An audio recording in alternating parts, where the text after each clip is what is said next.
Fantasy Freaks and Geeks. What's going on? James Coe here with you. Oh my goodness, it was trade madness.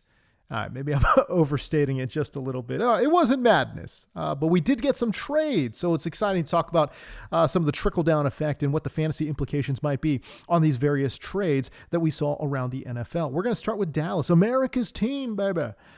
Dallas traded away a 4th-round pick for Jonathan Mingo. If you are a Dallas fan, I am assuming you have seen how badly the Cowboys got roasted for this trade. This is an absolute, you have to be kidding me, trade. You have to be kidding me. Dallas, what are y'all doing? KC got Nuke Hopkins for a conditional 5th that might end up being a 4th. So let's say it ends up being a 4th. Kansas City got Nuke Hopkins. Dallas got Jonathan Mingo. Baltimore got Deontay Johnson for a 5th. Okay, Jonathan Mingo for a 4th. Deontay Johnson, Nuke Hopkins, these guys are Pro Bowlers. Jonathan Mingo is a year away from not playing in the NFL. Are you kidding me? Dallas, this is at best, a 6th round pick that you're sending. You sent a 4th? You've got to be kidding me. And not only that, I don't understand what value this trade brings to your current roster construction. Right now, you've got CeeDee Lamb, who is the best slot receiver in the game. I guess Amon-Ra St. Brown would have something to say about that. But CeeDee Lamb plays primarily in the slot, and he plays a lot of chunk of his reps as an outside wide receiver too. But that being said, this offense really doesn't work unless you find an X receiver.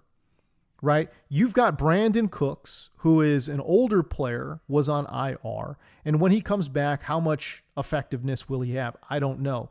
Now, Jalen Tolbert he's more of a flanker. He's more of a flanker outside receiver. They needed an X receiver. And this is a market that had a couple of guys, I think, that were out there that could have, made a lot of sense for Dallas. I mean, shoot, this is my thing.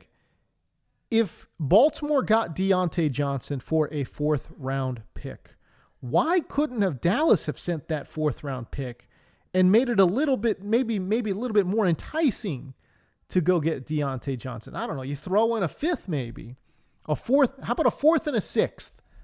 You throw that in there. How does Dallas not get Deontay Johnson? I'm just so confused, man. I don't understand it at all. And again, Mingo is not an outside X receiver. He played 60-40 as an outside receiver last year. And Canales saw this and said, dude, this guy can't play outside, man. We got to go draft Xavier Legette. Okay, we got to go bring in Deontay Johnson. All right, we're going to we're going to bring in David Moore to play outside for Carolina. All right. Jonathan Mingo has played 50-50 inside outside this year. So is there some hope either as an inside player or as an outside player? Let me break down some of these numbers. Okay. As an inside player, as an inside only player, Jonathan Mingo, 10 targets, 7 grabs, 50 yards, and an interception on those 10 targets. Out of 77 qualified wide receivers, he ranked 67th in EPA per target. Okay. Maybe you don't believe in EPA. Okay, that's fine. All right, 63rd out of 77 in catch rate over expected. A 70% catch rate is okay, but he still had some drops. He still did not make plays on a good chunk of change. 63rd in catch rate over expected. He should have caught about 80% of those footballs. Instead, he caught 70%. And maybe you're saying, well, that's one ball. That's fine. That's fine. And yeah, it could go either way. Sure, 100%. But what about as an outside player? 14 targets, 5 grabs, 71 yards, no touchdowns, no interceptions. Dude, 5 catches on 14 targets, that's a 35.7% catch rate. That was abysmal. That is horrible. That's awful. Out of 94 qualified wide receivers, that catch rate ranked 90th. 90th out of 94. 81st out of 94 in terms of EPA per target. So when you're looking at some of these rate stats here for Jonathan Mingo, none of it is good. None of it. Right? And again, I don't think he is really suited to play an outside X receiver. He struggles against man coverage. He struggles against press coverage. He's not that guy. Dallas needed an outside receiver, and really they got a project inside receiver. How does this help this team win this year? Help me make it make sense. I don't understand.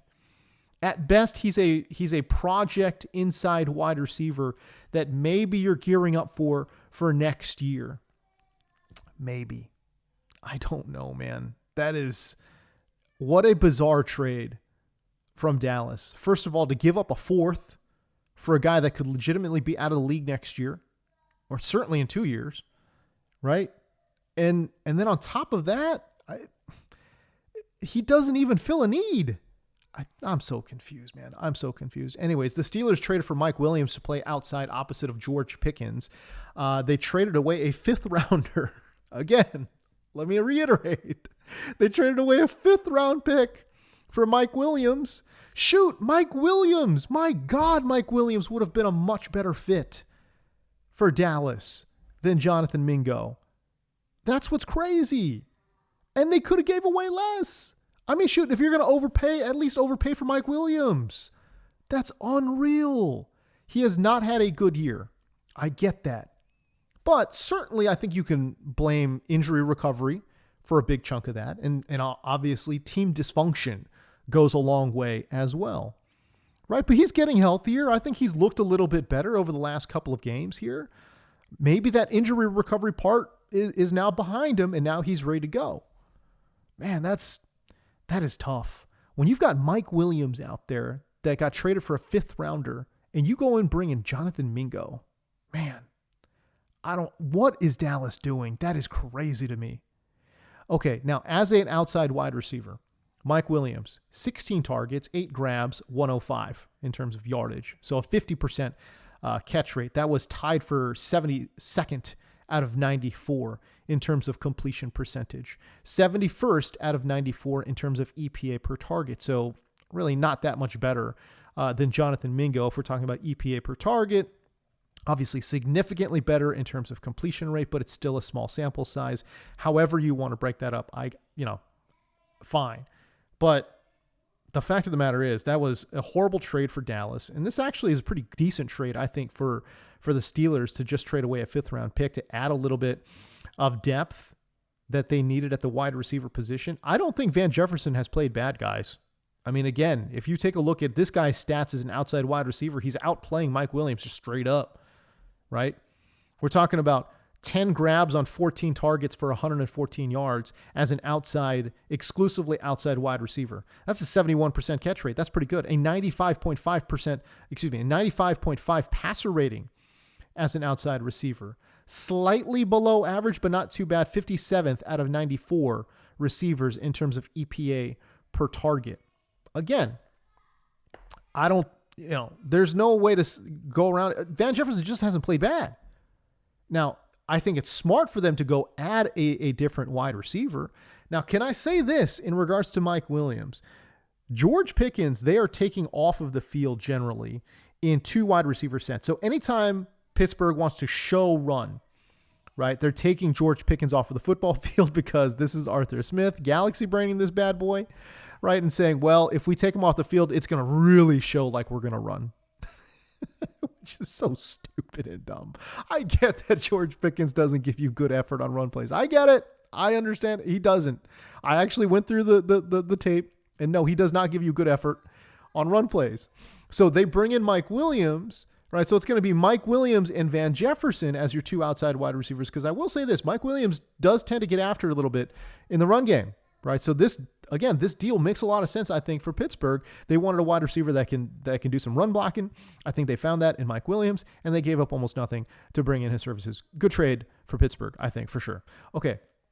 That being said, I just said they're probably going to put Mike Williams, once he learns the playbook, they're going to probably play Mike Williams in those 2 wide receiver sets with Van Jefferson and or Scotty Miller, right? But I actually think, as crazy as this sounds, I actually think by week 12, Mike Williams will play more snaps per game than George Pickens because of that scenario where they're showing run and Mike Williams will stay on the field. Just because they're showing run doesn't mean they will run.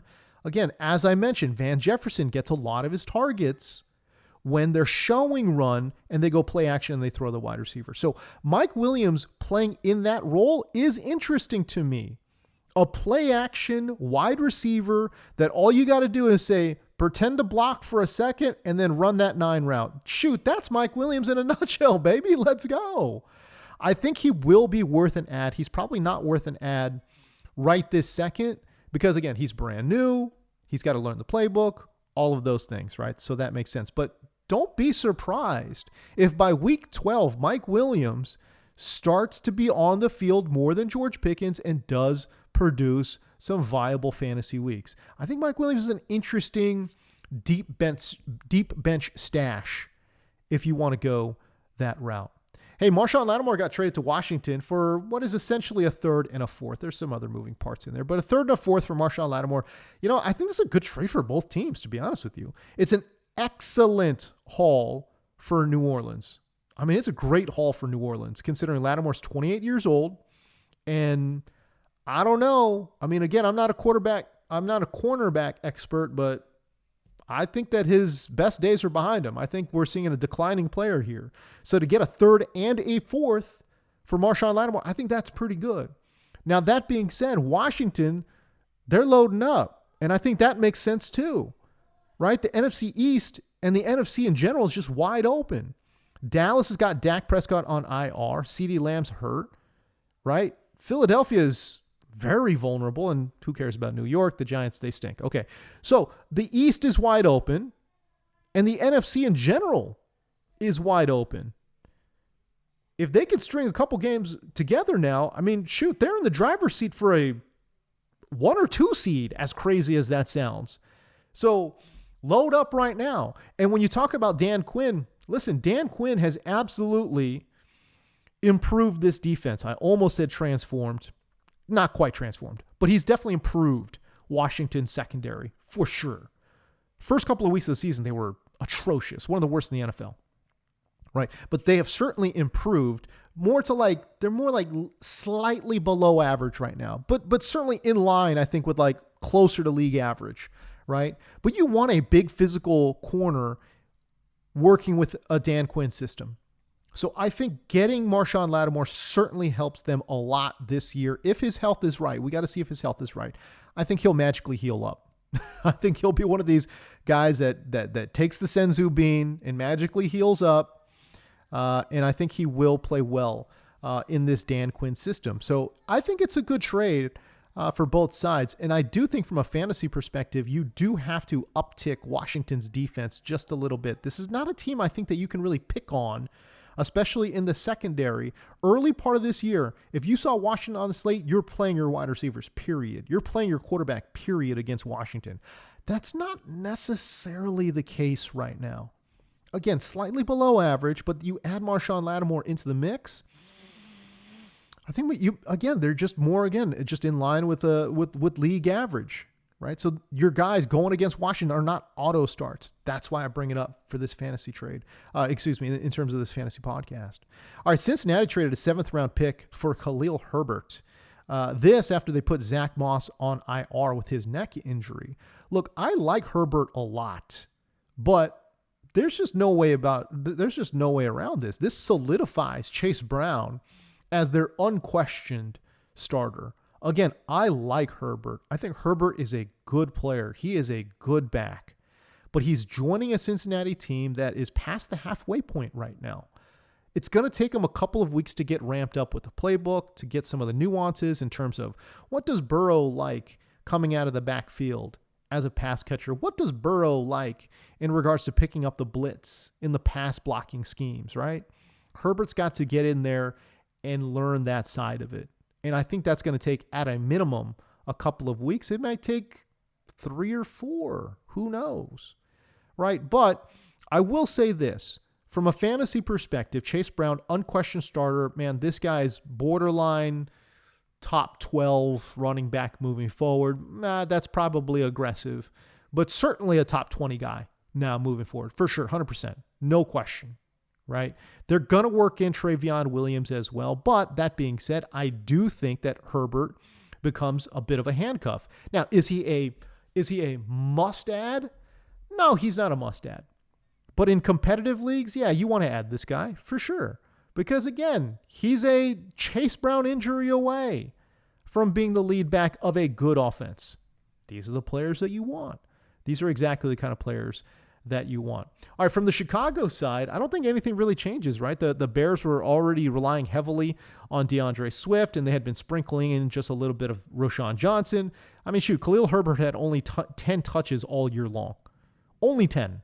So you take that out. There's nothing really changing here with Chicago in regards to what they got going on. So there you go. Let me give you some injury updates, and then we'll get the heck out of here. A.J. Brown's knee, that injury did look a little scary, but it's not considered serious. The reports are that he's got a chance to play Sunday versus Dallas. If he goes, no question, he's a must start versus a struggling Dallas defense. Now, if he doesn't go, it just adds to the nightmare season we've gotten from him already. I understand that there have been quite a few first and second round busts, but A.J. Brown is right there as one of the worst picks in fantasy through 9 weeks. Other players you could have taken in that mid-late first round range, how about Jamar Chase? He's the wide receiver 1 right now in PPR. Amon-Ra St. Brown, the wide receiver 7, steady as a rock, baby. Amon-Ra St. Brown, wide receiver 7. Saquon Barkley, oh boy. Saquon Barkley instead of A.J. Brown. Oh boy. The running back 3 right now, and he looks awesome. Hurdling over dudes backwards, butt first somehow. Shoot, you could have taken Garrett Wilson ahead of A.J. Brown. You would have looked like an idiot on draft day, but you'd look like a genius right now. Garrett Wilson, wide receiver 3. Oh boy. Man. A.J. Brown, it's been tough. If he doesn't go, obviously we like Devontae Smith a lot more as well. We like Devontae Smith regardless. Drake London, hip pointer injury. He's considered day-to-day. We'll see if he goes this week in a good spot versus New Orleans, who has apparently given up on the season. A New Orleans defense sans the aforementioned Marshawn Lattimore. Keon Coleman is dealing with a potentially significant wrist ligament injury. X-rays came back negative, so that means no broken bones, but what about the ligaments in the wrist? I don't know. The team waiting for extra test results to see the severity. When you listen to this podcast, shoot, man, I don't know, man. Maybe. Those results have already been out. I'm not sure. We're going to find out very soon how severe that injury is for Keon Coleman. But, dude, can we get some healthy wrists out to Buffalo? Because, again, Amari Cooper missed last week's game with a wrist injury as well. We don't know what the status is for Amari Cooper in this week's game. I don't know. We're going to find out. Nico Collins is eligible to return from the IR this week, but D'Amico Ryan being very, I don't know, you could say conservative, I guess, or shoot, maybe he's just playing some gamesmanship. I don't know. We'll see. But he wasn't exactly strong in terms of saying Nico was going to come back, right? He said, quote, "We'll continue to evaluate and we'll see where he is." Houston takes on Detroit this week in what should be a high-scoring game. That being said, the Detroit defense is better than it was last year. They also just made a move to go pick up Zadarius Smith, who should help the pass rush immensely. So, interesting game here with Nico Collins. We're going to find out if he goes. Look, if he does go, obviously we're playing him. You really can't not play him. He's that good. If he doesn't go, it's more Tank Dell, I guess. But yeah, I don't know. I'm not feeling that confident about it either. All right, same game, by the way. Jameson Williams reinstated after a short PED suspension. Houston has been tough defensively, though, as you can imagine, under D'Amico Ryan. So he's not an auto start. He is not an auto start in this game. I'll say this, especially if Nico Collins is out and it ends up being a lower scoring game than we're anticipating, Jameson Williams, not necessarily an automatic start. By the way, man, he's still being investigated for a felony gun charge too. So he's got a lot going on. He's got a lot on his plate right now. Is his head in the game? I don't know. We're going to find out. Anyways, there you go. That's the show. We'll catch you guys tomorrow where, of course, we will be talking about sleepers. Let's go. But again, for now, I got to go. But remember, it's never too late to chase your dreams. Peace.